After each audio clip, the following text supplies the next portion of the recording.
अस्सलामु अलैकुम वरहमतुल्लाहि वबरकातुहू। 19 साल का अयान अहमद जो अमरावती का रहने वाला था, उसने 180 लड़कियों को अपने जाल में फंसाया और उनके साथ गलत ताल्लुक़ कायम किया, गलत तरीक़े से फ़ोटोज़ और वीडियोज़ लिए। जब ये सोशल मीडिया पर वायरल हुए तो पुलिस ने अयान अहमद को गिरफ़्तार कर लिया। इतना बड़ा रैकेट, 180 लड़कियों को इसने अपने जाल में ले लिया। पुलिस ने इसके घर पर बुलडोज़र कार्रवाई भी की।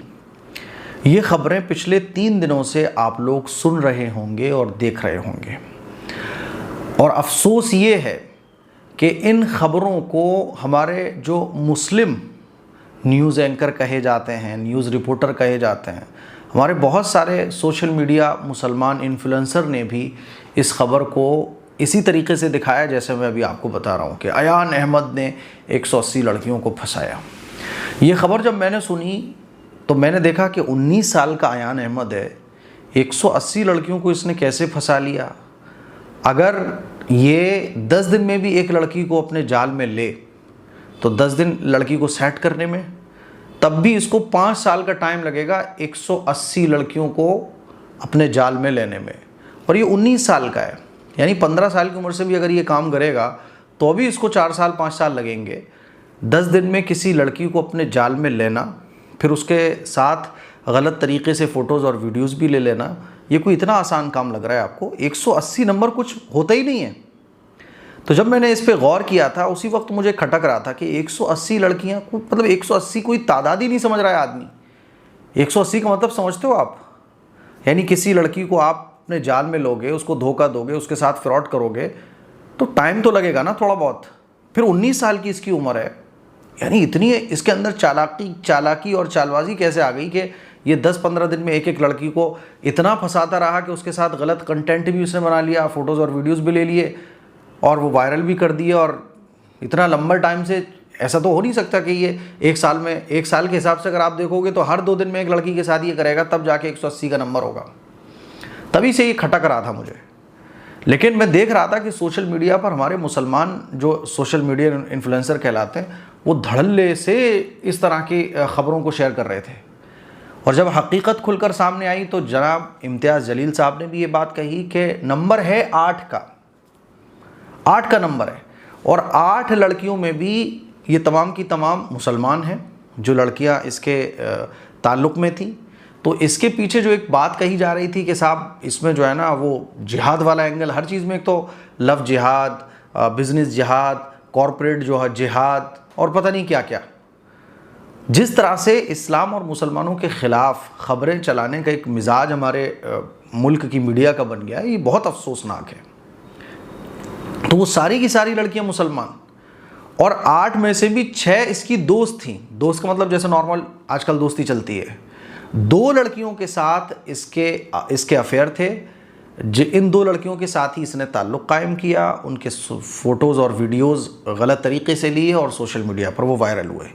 लेकिन हुआ क्या, आप पढ़ सकते हैं कि अचलपुर के कोई विधायक हैं जो बीजेपी से ताल्लुक़ रखते हैं, उन्होंने इस मामले में 180 से अधिक लड़कियों के 350 आपत्तिजनक वीडियो होने का दावा किया। और यहीं से फिर इस झूठ को फैलाने में मीडिया का और जो इस्लाम और मुसलमानों के ख़िलाफ़ बस दांत गड़ाए बैठे रहते हैं कि कोई इशू मिले और उसको मुद्दा बनाया जाए। 180 लड़कियाँ, और फिर सोशल मीडिया पे जो बस उनको एक हेडलाइन चाहिए, व्यूज़ चाहिए और साहब बस अपना काम बनना चाहिए। फिर इस तरह की ख़बरें चलने लगी और बहुत सारे हमारे मुस्लिम इन्फ्लुएंसर भी इससे मुतासिर हुए और उन्होंने भी ये कहा कि 180 लड़कियों के साथ अयान अहमद ने गलत ताल्लुक़ कायम किया। सोच कर देखो, 180 19 साल का लड़का, पॉसिबल है? आप सोच कर देखो ज़रा, पॉसिबल है ये? 19 साल का अयान जो ना बहुत टैलेंटेड है, जिसके पास ना कोई स्किल है, ना कोई बहुत बड़े पैसे वाले का लड़का है। भाई लड़कियां अट्रैक्ट हो जाती हैं, चलो पैसे से हो जाती हैं। कोई बहुत बड़े आदमी का लड़का है, उससे चलो अट्रैक्ट हो जाएंगी, उसके झांसे में आ जाएंगी। कोई चीज़ का लालच होना चाहिए। अयान अहमद जो नॉर्मल सा लड़का है, उसके साथ मतलब 180 लड़कियां चली जाएंगी। सोच के देखो आप, कोई लॉजिक बन रहा है? और फिर इस खबर की जो सच्चाई है जब वो सामने आई तो देखिए पुलिस ने क्या कहा, वो भी आप सुनिए, मैं आपको सुनाना चाहता हूँ। यहाँ पर 180 हिंदू लड़कियों के साथ लैंगिक अत्याचार हुआ है, तो उसकी हम जांच कर रहे थे। कोई अयान अहमद, तनवीर अहमद करके कोई लड़का था, उसने किया है। और जब ये पूरा मामला पता किया तो इसमें ऐसा कुछ भी नहीं पाया गया। जो लड़कियां जो मिली वो मुस्लिम समाज से थी। 8 लड़कियों के फोटो और वीडियोज मिले। यानी 8 लड़कियां हैं जिसमें से 6 उसकी दोस्त थीं, लेकिन इसको दिखाया ही जा रहा था कि देखो किस तरह से ये अयान अहमद, इसके पीछे कोई बहुत बड़ी प्लानिंग थी और किस तरह से हिंदू लड़कियों के साथ करता था। हालांकि सारी की सारी लड़कियां जो इसके टच में थी वो मुसलमान ही थीं, जिसमें से 6 इसकी दोस्त थी, 2 के साथ ये कुछ हुआ। लेकिन किस तरह से दिखाया गया। अफसोस अफसोस अफसोस कि जब जुर्म को धर्म के एंगल से देखा जाने लगे, जब मुजरिम को हिंदू मुसलमान की कैटेगरी में रखा जाने लगे, तो आप सोच कर देखिए कि इंसान की जहनीत किस तरफ जा रही है।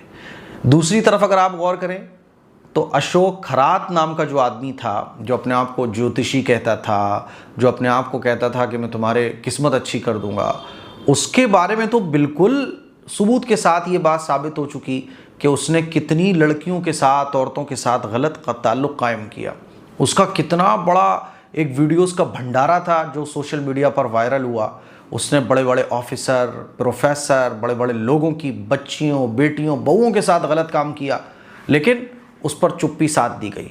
मुझे तो ऐसा लगता है इन खबरों को देखने के बाद कि जब भी इस तरह के मुद्दे उठते हैं, जैसे अशोक खरात वाला भी मामला था, कितना बड़ा इशू था वो, है ना, और उसमें कितने बड़े बड़े लोगों की बच्चियों, बेटियों के साथ उसने गलत काम किया और उसके कितने लंबे लंबे खुलासे हुए, लेकिन उस पर पूरे चारों तरफ चुप्पी सदी हुई थी। कोई बोलने वाला नहीं था, कोई भी इसको, बल्कि अशोक खरात के सपोर्ट में कुछ लोग खड़े हो गए थे।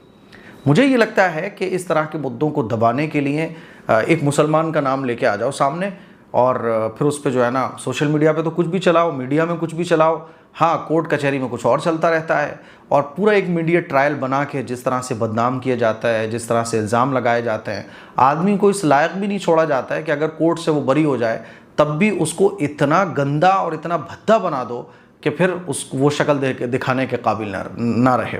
यानी कोर्ट से पहले ही उसको मुजरिम मीडिया के ज़रिए साबित कर दिया जाता है। ऐसे ही अयान के सिलसिले में हो रहा है। तो एक तरफ अशोक और एक तरफ अयान, जहां 8 का नंबर था, 8 में से भी 2 लड़कियों के साथ उसका गलत मामला था, वो और उधर अशोक। लेकिन जहां धर्म का मामला आया तो आप देखिए क्या हो रहा है। तो बहुत अफसोस की बात है और इससे हमारे बहुत सारे मुस्लिम इन्फ्लुएंसर भी मुतासिर हो जाते हैं। इसीलिए मैं कहता हूं कि पहले ख़बर की तहकीक कर लो, जल्दबाजी में आप कोई ऐसी खबर ना दिखाओ, पहले तहकीक कर लो, समझो बात को। अब जैसे TCS कंपनी का मसला चल रहा है ना, उसमें क्या क्या बताया जा रहा है और जो फैक्ट्स निकल के आ रहे हैं वो कुछ और निकल के आ रहे हैं। मीडिया में जो कुछ दिखाया जा रहा है वो बहुत ही अलग लेवल का दिखाया जा रहा है। और मीडिया के ज़रिए क्या होता है, देखो मुजरिम तो हर कौम के अंदर होते हैं, हिंदू हो, मुसलमान हो, सिख हो, ईसाई हो। जुर्म का कोई मज़हब नहीं होता। ये बुराइयाँ होती हैं मुआशरे की, ये बुराइयाँ होती हैं समाज की। ये बुराइयाँ जब पनपती हैं, बड़ी होती चली जाती हैं, तो बुराइयों को बुराइयों के एंगल से देखना चाहिए। बुराई तो हर कम्युनिटी के लोगों के बीच में होती है, लेकिन प्रॉब्लम क्या है कि जब मेरा आदमी बुराई करेगा तो मैं उस पर पर्दे डालने की कोशिश करूँ, सामने वाले का बंदा जब बुराई करेगा तो मैं उसको बुराई नहीं बल्कि बहुत बड़ा जुर्म दिखाने की कोशिश करूँ, तो ये अच्छी चीज़ नहीं है। इससे हमारे मुल्क का कभी भला नहीं हो सकता। इस मुल्क में हिंदू हो, मुसलमान हो, सिख हो, ईसाई हो, हर एक हिंदुस्तानी है। जब हिंदुस्तानी है तो हमें उसको हिंदुस्तानी के एंगल से देखना चाहिए। अगर मैं ये समझ रहा हूँ कि मैं साहब हिंदू हूँ, मैं मुसलमान हूँ, तो साहब मैं अपने आदमी का पक्ष लूँ, सामने वाले आदमी को गलत दिखाने की कोशिश करूँ, तो इससे हमारे ही मुल्क का नुकसान होगा। हमारे मुल्क के अंदर से कभी बुराइयाँ ख़त्म नहीं हो सकती। हमारा मुल्क बेहतरीन कभी नहीं बन सकता, क्योंकि इस मुल्क में रहने वाले सभी तरह के लोग हैं। हमें सभी तरह के लोगों की फ़िक्र करना पड़ेगी। बुराइयों को बुराइयों के एंगल से देखना पड़ेगा, गलत चीज़ों के नज़रिए से देखना पड़ेगा, तभी एक अच्छा माहौल बन सकता है। अब अयान अहमद हो या अशोक खरात हो, हमें ये देखना है कि ये बुराइयां करने वाले किस लेवल की बुराइयां कर रहे थे और इन्होंने किस दर्जे का जुर्म किया, क्यों किया, और इस तरह के जुर्म पर कैसे लगाम लगाई जा सकती है। तो मुझे यही कहना है कि अयान का जुर्म है, लेकिन इससे बड़े बड़े जो मुजरिम हैं वो आखिर क्यों छोटे रहते हैं। इससे बड़े बड़े जो मुजरिम हैं उनके जुर्मों पर पर्दा क्यों डाल दिया जाता है। इससे जो बड़े बड़े मुजरिम हैं उनके बारे में मीडिया में इस तरह से क्यों नहीं दिखाया जाता। अब जिस तरह से अयान को प्रेजेंट मीडिया ने किया है, तो अयान का जुर्म है, मानता हूँ मैं जुर्म है, लेकिन अशोक खरात ने जो किया वो कितना बड़ा जुर्म था और उस पर मीडिया के ज़रिए क्या बिहेव किया गया, ये हम सब लोग जानते हैं। इसीलिए मुसलमानों को चाहिए कि कम अज़ कम झूठ को बेनकाब कीजिए, सच को सामने लाने की कोशिश कीजिए फैक्ट के साथ।